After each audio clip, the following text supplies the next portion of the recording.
2025. This is HOA Today. This is Information Security Now. Information Security Now is a live stream podcast, current events. Sit down and chat about information security topics, social media, technology, various items related to technology, and hacking as well. So we do get into the basics of hacking, and sometimes we go into depth with that, but we usually just go over some current events and then work back from there.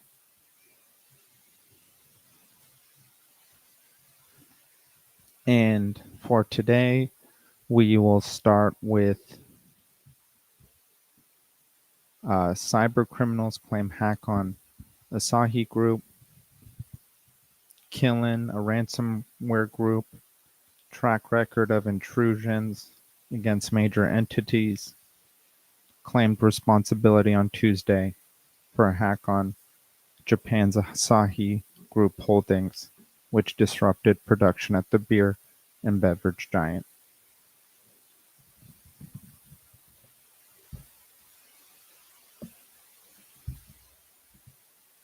Restarted production at its 6 Japanese beer plants on October 2.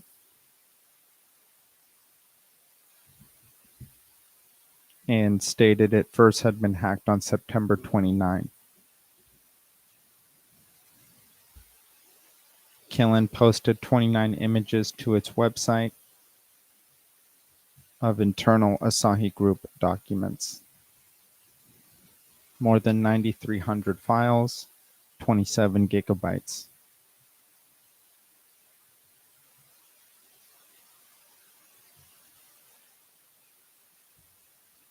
Killen operates as a ransomware as a service platform that allows malicious users to carry out hacks in exchange for a percentage of extortion proceeds. First emerged in 2022 and boasts nearly 870 attacks.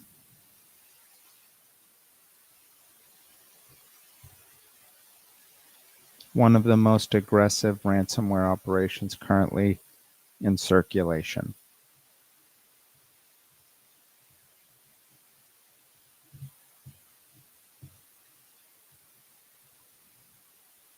Asahi is Japan's largest brewer, owns popular global brands like Grolsch, Peroni, and Pilsner Urquell. In 2019, acquired Fuller's Brewery, which operates over 380 establishments in southern England. Produces more than 200,000 barrels.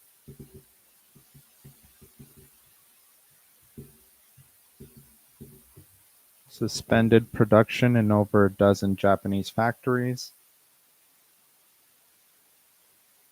Cyber attack had caused shortages. Asahi Super Dry.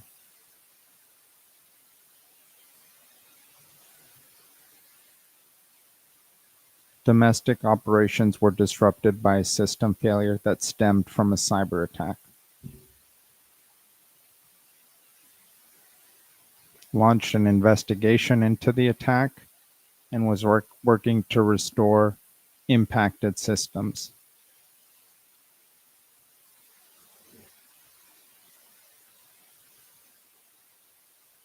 No confirmed PII.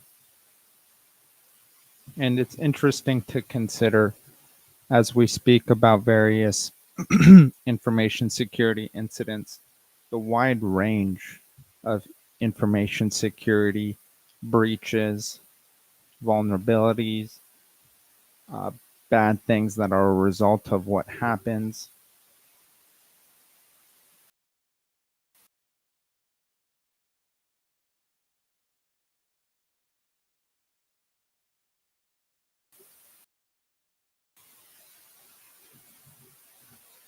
Connecting. But there's a wide range of things that can be done. Ransomware wipeware, which is very malicious, and it's just a very destructive form of software. If you don't know what wipeware is, it's just instead of taking data and ransoming it, it wipes it away. And to consider also the complexity of different hacks. It's, I mean, again, we don't want to romanticize it, but it is very incredible.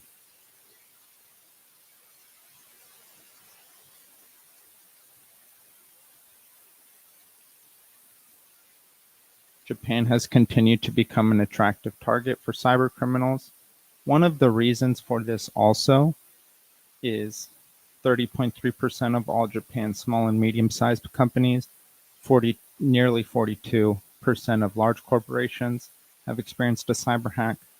One of the reasons surely is because Japan has a lot of customized technology, and I don't really understand much about this. Like you see, like their toilet systems, and they have a lot of technology that is unique to Japan. So it's interesting to consider how that plays out in an information security standpoint, how having these unique technologies, possibly, probably closed source technologies, actually might make you more vulnerable. I'm not saying that is the case, but it seems like it's certainly possible. And that, I mean, if Japan is particularly being an attractive target, and we can ask Gemini.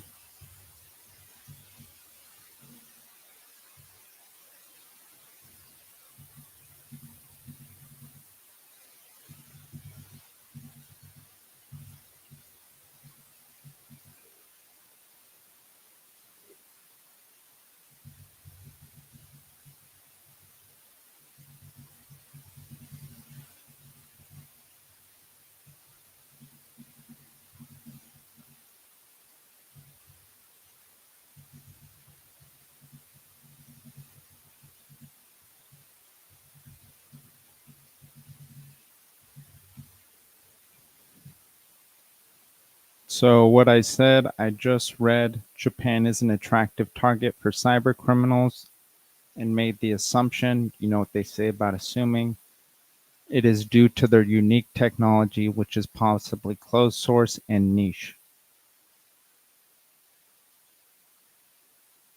Complex, more complex and multifaceted, of course.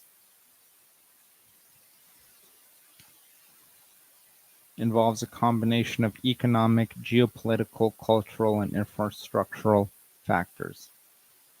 Automotive, that makes sense. And we've been talking about the JLR hack and also how car companies are now technology companies. I mean, even before they were technology companies, but now they're even embedded systems companies to a degree which it seems very difficult for some automakers. Biotechnology, semiconductors, robotics, valuable technology, geopolitical tensions due to its rivalry with China, threat from North Korea, vulnerabilities in cybersecurity, neglected cybersecurity, aging IT infrastructure, human factor, high social trust, hierarchical corporate culture.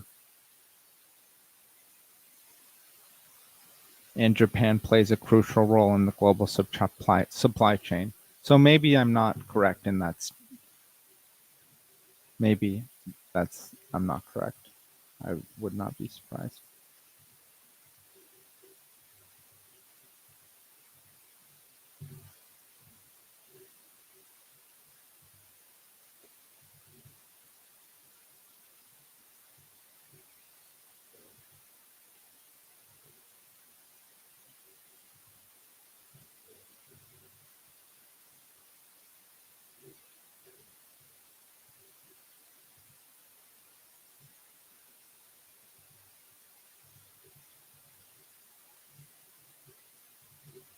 One exciting piece of news for Jaguar Land Rover and the United Kingdom is they'll restart production tomorrow, more than 6 weeks after plants were shut down following a cyber attack, which is good for them. We'll begin with Wolverhampton Engine Plant and Birmingham Battery Center tomorrow, followed by stamping operations in Castle Bromwich, Halewood, and Solihull.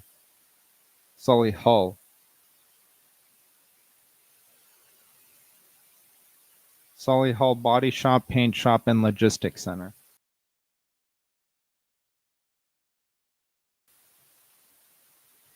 Big week. Land Rover Defender and Land Rover Discovery lines at Nitra, Slovakia. This is an incredible hack. I mean, it seems like the Asahi incident was not 3 days of production loss and having your system infiltrated and possibly running out of product is a big deal, surely. But what was going on here seemed very intense. To have your operations entirely upended for over a month. So it's good the company is able to get back on its feet. And it goes to show that as IT becomes more integrated throughout all of our lives, not just computers, but these robotics that you see in manufacturing settings or logistics settings, there's software behind that.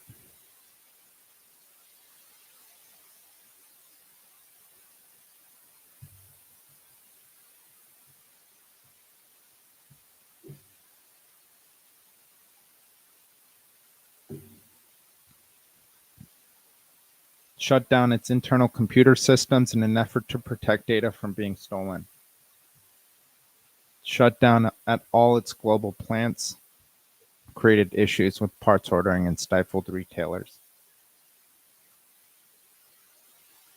Could be costing JLR up to 5 million quid a day. And government underwrote 1.5 or to underwrite $1.5 billion loan. Sorry, it's not dollar, it's pound.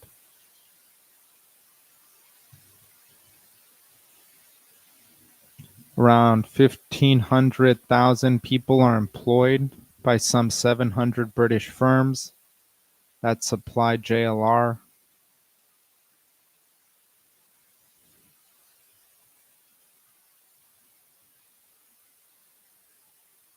Reported issues affecting JLR on 1 September.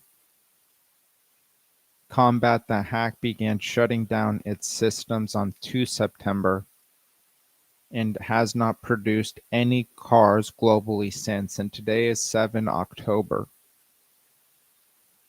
leading to millions of pounds of lost income.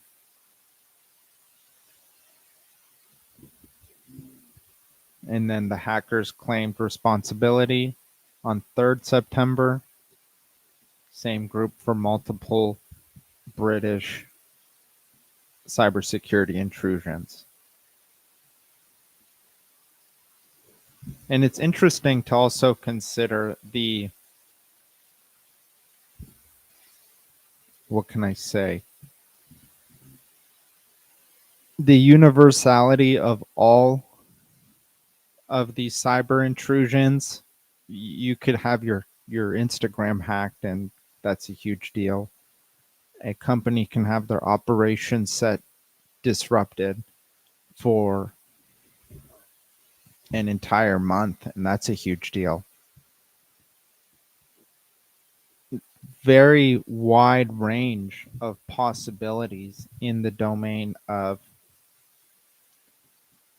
cyber crime and cyber security and information security. It's not obvious. It can happen quickly. It can happen real quick. Discord confirmed users hacked. Discord, hugely popular messaging platform, more than 200 million users, has confirmed that an as yet unspecified number of users have been impacted by a customer support service hack attack. Received an email, and we spoke about this.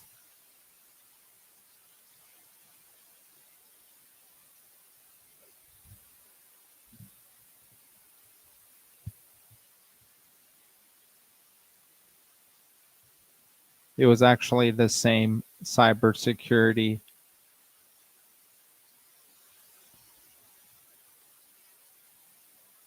It was the same cyber gang, and they're very organized and well implemented, and that's how they're able to execute so effectively. Trust and safety. It was any individual, or it seemed as though the breach was confined to individuals who had contacted the customer support or trust and safety teams.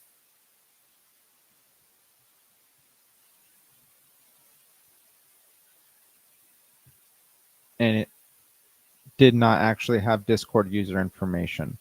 And you speak about, or we've spoken about multiple things on this live stream. One, third-party access is a high intrusion rate. You see that through multiple different breaches and time in the last 2 years, especially. I would say in the last 2 years there have been many breaches where a third party affects the primary product or service. And two, let me go back to what we were speaking about one moment.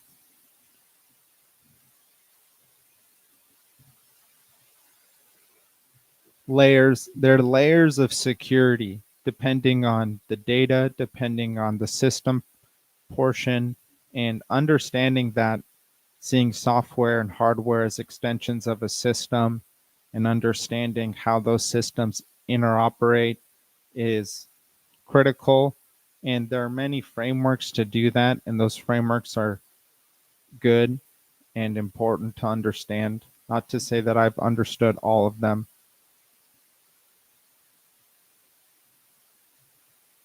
but understanding various components of that system, which is your company, and then you have inside of your company the products and the services and the marketing, and even in contact points across your employees, the members of the corporation, and those contact points with external members. Those are all vulnerabilities. We've seen that. All those contact points. You have people that do customer service. We've seen this with the last several hacks that have targeted Salesforce. There's no actual intrusion regarding cybersecurity. It's social engineering. And so at that point, you speak about those communication lines as vulnerabilities. And it's part of the company's system. And it's interesting to consider that even third parties who aren't even really a part of the company system, but they own key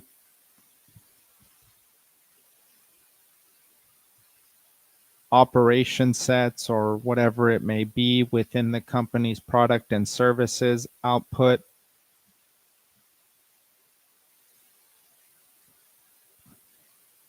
they hold responsibility in the upkeep of your system. And it's why understanding and having the tools in place and taking things seriously is important. It's not easy. I'm not going to sit here and say that it's as easy as me spitting it out right now, but it's certainly important.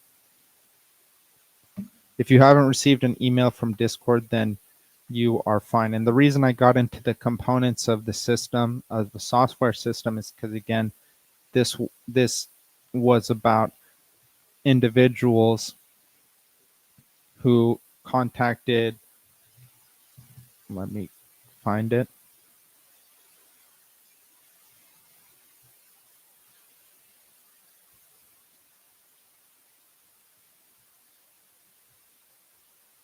customer support or trust and safety teams. And therefore, it wasn't messages, and that's more or less messages within your own ops. It may be messages sent to the customer support or trust and safety teams. And that likely means there's different layers of security. I could never guess what their architecture is, but there is some data that is much more valuable and needs to be guarded more effectively than other data. Compromised, breach exposed names, emails, payment information, IP, copies of some government IDs, lays bare the privacy risks of even so-called privacy protective age assurance approaches.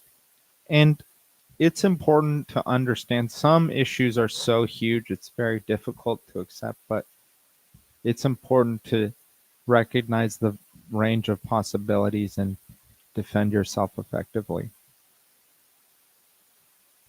from cyber intrusions. Okay, we'll move on.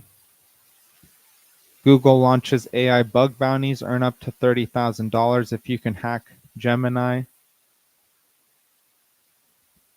AI vulnerability reward program. News comes around 2 years after Google extended its abuse VRP. Described as a huge success for Google's collaboration with AI researchers. Awarded bug hunters over $430,000 in rewards for AI products alone, highlighting the size of the opportunity that lays ahead. Wow. That's huge. Google AI VRP admitted the scope of AI rewards wasn't always clear. There was confusion how Google handled it. Consists of 8 separate categories, S1 and S2, and A1 through A6. The most serious, S1, is described as attacks that modify the state of the victim's account or data with a clear security impact. Other vulnerabilities include data exfiltration, denial of service, and prompt injections. Can earn up to $20,000 with AI VRP with bonuses for report quality and novelty potential, raising payments up to $30,000. That's a pretty penny.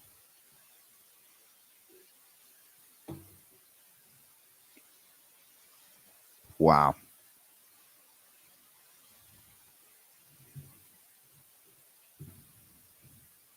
So if you're looking to hack something and make some money, you should definitely go into that. All right, let's go.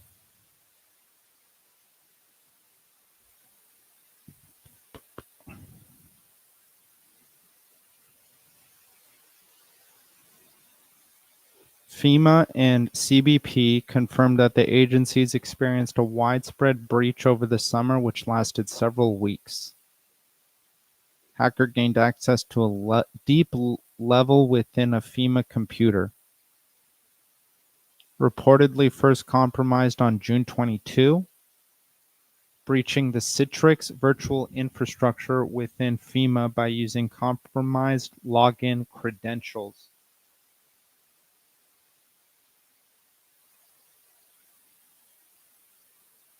Cybersecurity teams within DHS were notified of the breach on July 7.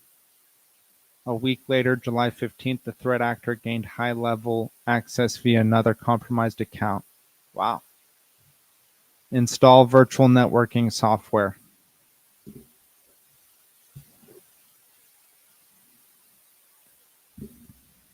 initial remediation effects on July 16th, further remediation on September 5, including blocking certain websites.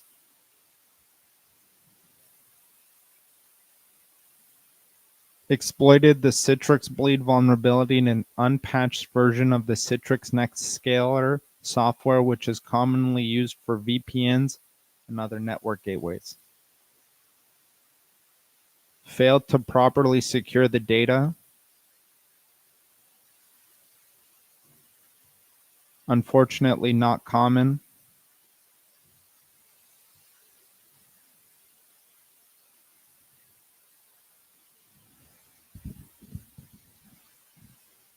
Likely gaps in real-time monitoring and behavioral anomaly detection.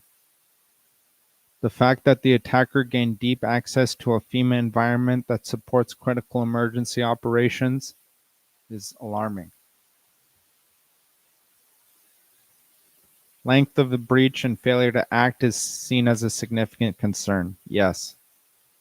And that's an interesting thing, and we might have to do a live stream on that. I actually would like to, how to detect intrusion in the moment, because it's difficult.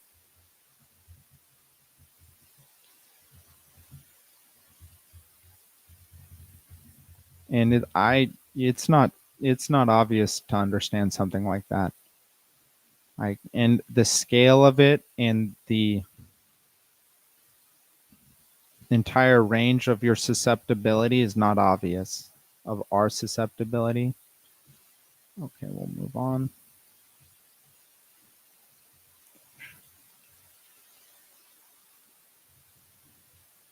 Suspected Chinese cyber spies targeted Serbian aviation agency.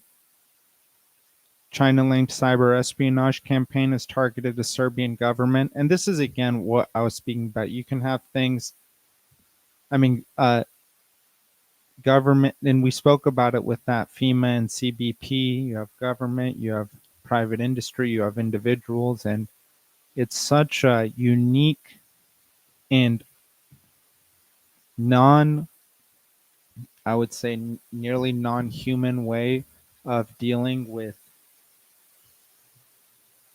others. And we see that through social media and interactions in social media and the tensions that social media can output. But we also see that in the way that cybersecurity, cyber defense, cyber crime is able to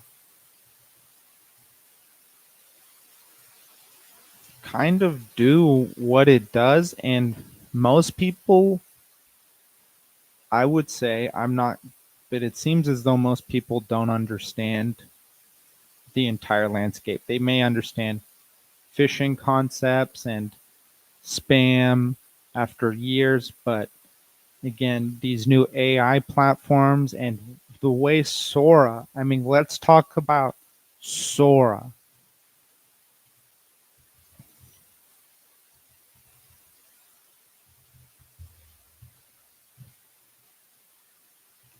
Sora, yes. So if people haven't seen, this is a pretty incredible, I would say, one of the big things about OpenAI that it has done with Sora in the last couple of days is it's looking to give copyright holders greater control. That's good because there are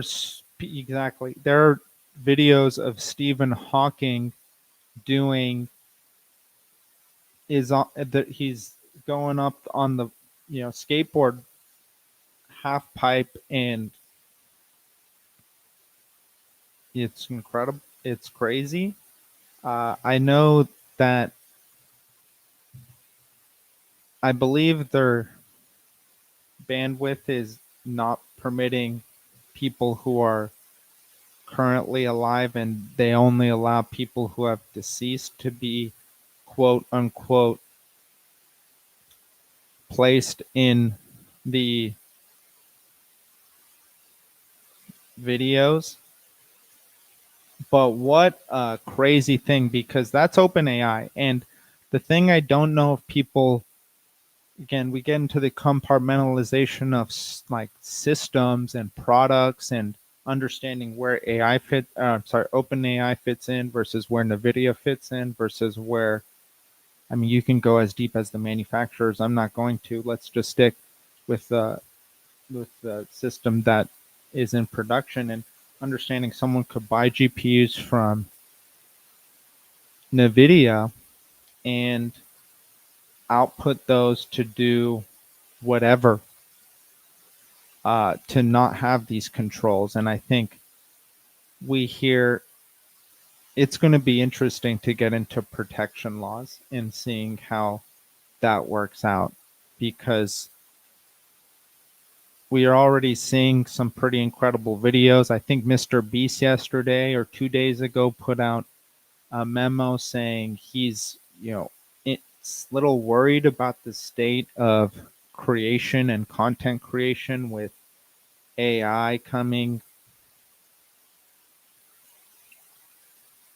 And based off of what we've seen in Sora, I think that might have been his reaction to Sora and Sora 2, which is understandable because that was an incredible product that they put out. And it's just, I think the one thing is the quality of the video, the quality of some of the videos and how they actually make sense and flow with each other versus maybe a year ago. It's kind of this weird, meshy, non-realistic thing where the fingers would be off or the hand is off or a third hand starts popping up or someone just comes out. It's just these crazy side,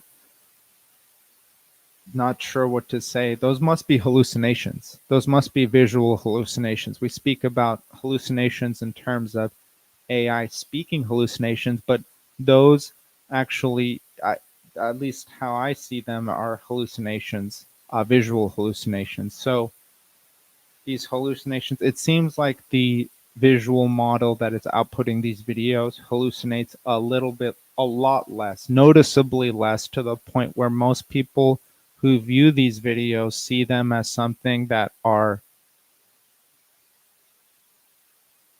entertaining. I mean, the other ones were entertaining too, especially if you did a lot of editing on these. But it seems like you just do one prompt and all of a sudden you have a 10-second video that's kind of an eye grabber, and it's not hallucinating so badly, where it's not these third arms popping up or some individual like like it's these crazy things. I'm sure everyone knows what I'm talking about. It just seemed to hallucinate a lot less, and OpenAI seems to be giving people, it spoke about more copyright control, and it'll be interesting to see how that moves forward. Okay, thank you everyone. Hopefully you all are having a good Tuesday. Take care, and thank you for sticking with the live stream.